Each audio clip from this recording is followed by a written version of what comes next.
ಈ ಹಿಂದೆ ಕೊಂಚ ಸೈಲೆಂಟ್ ಆಗಿನೇ ನಡೀತಾ ಇದ್ದ ಬನ ಕಚ್ಚಾಟ ಇದೀಗ ತಾರಕಕ್ಕೇರಿದೆ. PS ಯಡಿಯೂರಪ್ಪ ಹಾಗೂ BY ವಿಜಯೇಂದ್ರ ಕುಟುಂಬ ರಾಜಕಾರಣದ ಬಗ್ಗೆ ಹಾಗೂ ಭ್ರಷ್ಟಾಚಾರದ ಬಗ್ಗೆ ಆಗಾಗ್ಗೆ ವಿವಾದಾತ್ಮಕ ಹೇಳಿಕೆಗಳನ್ನ ನೀಡ್ತಾ ಇದ್ದ ಯತ್ನಾಳ್ ವಿರುದ್ಧ ಬಿಜೆಪಿಯ ನಾಯಕರು ಆರೋಪವನ್ನ ಮಾಡಿದ್ರು. MP ರೇಣುಕಾಚಾರ್ಯ, ಕಟ್ಟಾ ಸುಬ್ರಹ್ಮಣ್ಯ ನಾಯ್ಡು ಅವರು ಯತ್ನಾಳ್ ಮತ್ತು ಅವರ ಜೊತೆ ಗುಡ್ಸ್ಕೊಂಡಿರೋರ ವಿರುದ್ಧ ಶಿಸ್ತು ಕ್ರಮ ತೆಗೆದುಕೊಳ್ಬೇಕು ಅಂತ ಆಗ್ರಹ ಮಾಡಿದ್ದಾರೆ ಅಂತ ಮೂಲಗಳು ತಿಳಿಸಿದಾವೆ. ಯತ್ನಾಳರನ್ನ ಪಕ್ಷದಿಂದ ಉಚ್ಚಾಟನೆ ಮಾಡಬೇಕು ಅಂತ ದೂರು ನೀಡಿದ್ರು ಕೂಡ ಬಿಜೆಪಿ ಹೈಕಮಾಂಡ್ ಮಾತ್ರ ಯತ್ನಾಳರನ್ನ ಉಚ್ಚಾಟನೆ ಮಾಡ್ತಾ ಇಲ್ಲ. ಬಿಜೆಪಿಯ ಈ ನಡೆ ಇದು ಹಲವು ಅನುಮಾನಗಳಿಗೆ ಎಡೆ ಮಾಡಿಕೊಟ್ಟಿದೆ. ನಮಸ್ಕಾರ, ನಾನು ಸ್ವಪ್ನ. ರಾಜ್ಯ ಬಿಜೆಪಿಯಲ್ಲಿ ಬಣ ಕಿತ್ತಾಟ ತಾರಕಕ್ಕೇರಿದೆ. ಈ ನಡುವೆನೆ ರಾಜ್ಯ ಬಿಜೆಪಿ ಉಸ್ತುವಾರಿ ರಾಧಾ ಮೋಹನ್ ಅಗರ್ವಾಲ್ ನೇತೃತ್ವದಲ್ಲಿ ಪಕ್ಷದ ಪ್ರಮುಖರ ಸಭೆ ನಡೆದಿದೆ. ಈ ಸಭೆನೂ ಹಲವು ಕುತೂಹಲಗಳನ್ನ ಮೂಡಿಸಿದೆ. ಈ ಬಗ್ಗೆ ಸಂಪೂರ್ಣವಾದ ಮಾಹಿತಿಯನ್ನ ಇವತ್ತಿನ ಈ ವಿಡಿಯೋದಲ್ಲಿ ತಿಳಿಸ್ಕೊಡ್ತೀನಿ. ಅದಕ್ಕೂ ಮೊದಲು ನೀವಿನ್ನು ನಮ್ಮ ಈ ದಿನ ಯೂಟ್ಯೂಬ್ ಚಾನೆಲ್ಗೆ ಸಬ್ಸ್ಕ್ರೈಬ್ ಆಗಿಲ್ವಾದ್ರೆ ಕೂಡಲೇ ಸಬ್ಸ್ಕ್ರೈಬ್ ಆಗಿ ನಮ್ಮ ಪ್ರತಿ ವಿಡಿಯೋಗಳ ನೋಟಿಫಿಕೇಶನ್ಗಾಗಿ ಪಕ್ಕದಲ್ಲೇ ಇರೋ ಬೆಲ್ ಬಟನ್ ಅನ್ನ ಕ್ಲಿಕ್ ಮಾಡಿ. ಇನ್ನೊಂದು ವಿಚಾರ ನಿಮ್ಮ ಜೊತೆಗೆ ಶೇರ್ ಮಾಡಬೇಕು. ಅದೇನಂದ್ರೆ ಇನ್ನೇನು ಕೆಲವೇ ದಿನಗಳಲ್ಲಿ ನಮ್ಮ ಈ ದಿನ .com ಯೂಟ್ಯೂಬ್ ಚಾನಲ್ 3 ಲಕ್ಷ ಚಂದಾದಾರರನ್ನ ಹೊಂದಿದೆ. ಈ ದಿನ .com ಬಗ್ಗೆ ಕೇಳೋಕೆ ನಿಮ್ಮ ಬಳಿ ನೂರಾರು ಪ್ರಶ್ನೆಗಳಿರ್ಬೋದು, ಅನುಮಾನಗಳಿರ್ಬೋದು. ಈ ಎಲ್ಲಾ ನಿಮ್ಮ ಪ್ರಶ್ನೆಗಳಿಗೆ, ಅನುಮಾನಗಳಿಗೆ ನಾವು ಉತ್ತರ ಕೊಡ್ತೀವಿ. ನಿಮ್ಮ ಪ್ರಶ್ನೆಗಳು, ಅನುಮಾನಗಳನ್ನ ನಮಗೆ ಕಮೆಂಟ್ ಮೂಲಕ ತಿಳಿಸಿ, ನಾವು ನಿಮ್ಮ ಪ್ರಶ್ನೆಗಳಿಗೆ ಉತ್ತರ ಕೊಡ್ತೀವಿ. ಇನ್ಯಾಕ್ ತಡ, ಬೇಗ ಬೇಗ ನಿಮ್ಮ ಪ್ರಶ್ನೆಗಳನ್ನ ನಮಗೆ ಕಳಿಸಿ ಕಮೆಂಟ್ ಮಾಡಿ. ರಾಜ್ಯ ಬಿಜೆಪಿಯ ಬಣ ಕಚ್ಚಾಟ ದಿನದಿಂದ ದಿನಕ್ಕೆ ತೀವ್ರ ಸ್ವರೂಪವನ್ನ ಪಡೆದುಕೊಳ್ತಾ ಇದೆ. BY ವಿಜಯೇಂದ್ರ ಬಣ ಹಾಗೂ ಬಸನಗೌಡ ಪಾಟೀಲ್ ಯತ್ನಾಳ್ ಬಣದ ನಡುವಿನ ಭಿನ್ನಮತ ಹಾದಿ ಬೀದಿಗೆ ತಂದು ತಲುಪಿದೆ. ಈ ಹಿಂದೆ ಕೊಂಚ ಸೈಲೆಂಟ್ ಆಗಿನೇ ನಡೀತಾ ಇದ್ದ ಬನ ಕಚ್ಚಾಟ ಇದೀಗ ತಾರಕಕ್ಕೇರಿದೆ. ಸರಿಪಡಿಸೋದಕ್ಕೆ ಅಸಾಧ್ಯ ಅನ್ನುವಂತಹ ಪರಿಸ್ಥಿತಿಗೆ ತಲುಪಿದೆ.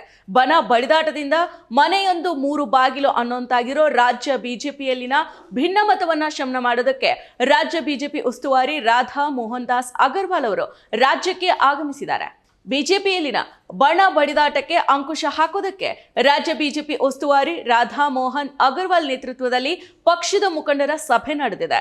ಇದು ಬಿಜೆಪಿ ರಾಜ್ಯ ಘಟಕದಲ್ಲಿನ ಬಣ ಕಿತ್ತಾಟ ತಾರಕಕ್ಕೆ ಏರಿರೋ ಸಂದರ್ಭದಲ್ಲಿ ನಡೀತಾ ಇರೋ ಸಭೆ ಆಗಿದೆ. ಈ ಸಭೆ ರಾಜ್ಯ ರಾಜಕಾರಣದಲ್ಲಿ ಕುತೂಹಲವನ್ನ ಮೂಡಿಸಿದೆ. ಇನ್ನು PS ಯಡಿಯೂರಪ್ಪ ಹಾಗೂ BY ವಿಜಯೇಂದ್ರ ಕುಟುಂಬ ರಾಜಕಾರಣದ ಬಗ್ಗೆ ಹಾಗೂ ಭ್ರಷ್ಟಾಚಾರದ ಬಗ್ಗೆ ಆಗಾಗ್ಗೆ ವಿವಾದಾತ್ಮಕ ಹೇಳಿಕೆಗಳನ್ನ ನೀಡ್ತಾ ಇದ್ದ ಯತ್ನಾಳ್ ವಿರುದ್ಧ ಬಿಜೆಪಿಯ ನಾಯಕರು ಆರೋಪವನ್ನ ಮಾಡಿದ್ರು.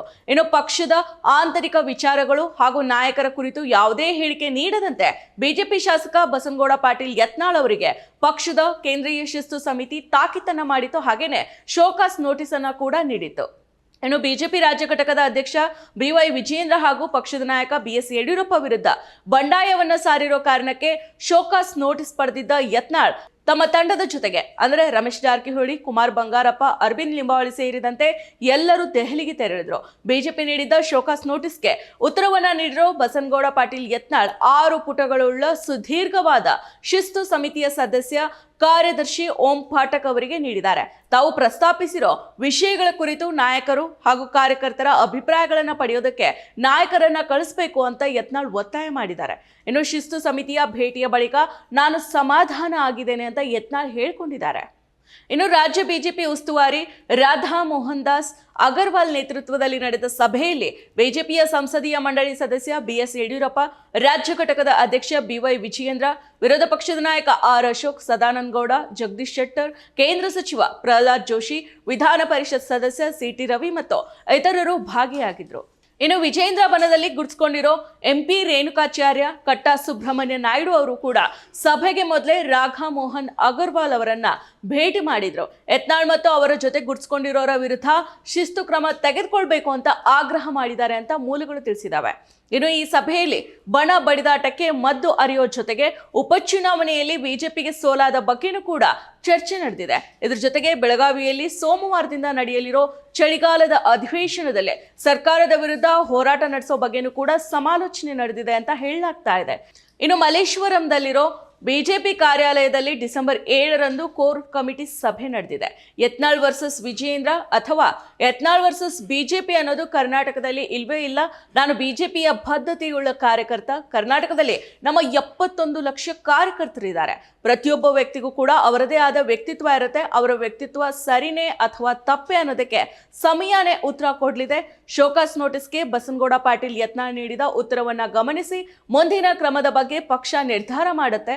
ಪಕ್ಷದ ನಾಯಕತ್ವ ಬದಲಾವಣೆಯ ಅಧಿಕಾರ ತಳಮಟ್ಟದ ಕಾರ್ಯಕರ್ತರ ಅಥವಾ ರಾಷ್ಟ್ರೀಯ ನಾಯಕರ ಬಳಿ ಇದೆ ಅಂತ ಬಿಜೆಪಿ ರಾಜ್ಯ ಉಸ್ತುವಾರಿ ರಾಧಾ ಮೋಹನ್ ದಾಸ್ ಅಗರ್ವಾಲ್ ಅವರು ಹೇಳಿದ್ದಾರೆ. ಬಿಜೆಪಿ ಕಾರ್ಯಾಲಯದಲ್ಲಿ ನಡೆದ ಸಭೆ ಬಗ್ಗೆ ಮಾತನಾಡಿದ ಬಿಜಾಪುರ ಶಾಸಕ ಬಸನಗೌಡ ಪಾಟೀಲ್ ಯತ್ನಾಳ್, ನಾನು ಪ್ರಮುಖ ಸಮಿತಿಯ ಸದಸ್ಯ ಅಲ್ಲ, ನಮ್ಮ ವಿರುದ್ಧ ಹೇಳಿಕೆ ನೀಡೋರಿಗೆಲ್ಲ ಪ್ರತಿಕ್ರಿಯೆ ನೀಡೋದಕ್ಕೆ ಹೋಗೋದಿಲ್ಲ ಅಂತ ಹೇಳಿದ್ದಾರೆ. ಇನ್ನು ರಾಜ್ಯ ಬಿಜೆಪಿ 2 ಬಣಗಳಾಗಿ ಹೋಳಾಗಿದೆ. ಯತ್ನಾಳ್ ಎಷ್ಟೇ ವಿವಾದಾತ್ಮಕ ಹೇಳಿಕೆಯನ್ನ ನೀಡಿದ್ರು ಪಕ್ಷದ ಕಾರ್ಯಕರ್ತರು ಹಾಗೂ ನಾಯಕರು ಯತ್ನಾಳರನ್ನ ಪಕ್ಷದಿಂದ ಉಚ್ಚಾಟನೆ ಮಾಡಬೇಕು ಅಂತ ದೂರು ನೀಡಿದ್ರು ಕೂಡ ಬಿಜೆಪಿ ಹೈಕಮಾಂಡ್ ಮಾತ್ರ ಯತ್ನಾಳರನ್ನ ಉಚ್ಚಾಟನೆ ಮಾಡ್ತಾ ಇಲ್ಲ. ಬಿಜೆಪಿಯ ಈ ನಡೆ ಇದು ಹಲವು ಅನುಮಾನಗಳಿಗೆ ಎಡೆ ಮಾಡಿಕೊಟ್ಟಿದೆ. ಯತ್ನಾಳ್ ನೀಡೋ ಹೇಳಿಕೆ ಹಿಂದೆ ಪಕ್ಷದ ಪ್ರಮುಖರ ಸಾಥ್ ಇರ್ಬೋದು ಅಂತ ಹೇಳಲಾಗ್ತಾ ಇದೆ. ಬಿಜೆಪಿಯಿಂದ ನೋಟಿಸ್ ಪಡೆದಿರೋ ಯತ್ನಾಳ್ ಬಿಜೆಪಿ ಪಕ್ಷದಲ್ಲೇ ಇದ್ದು ವಿವಾದಾತ್ಮಕ ಹೇಳಿಕೆ ನೀಡೋ ಕೆಲಸವನ್ನ ಮುಂದುವರಿಸ್ತಾರಾ ಅಥವಾ ಪಕ್ಷದಿಂದ ಉಚ್ಚಾಟನೆ ಆಗಿ ಸಾಮರಸ್ಯ ಜೀವನ ನಡೆಸ್ತಾರಾ ಅನ್ನೋದನ್ನ ಕಾದ್ ನೋಡಬೇಕಿದೆ.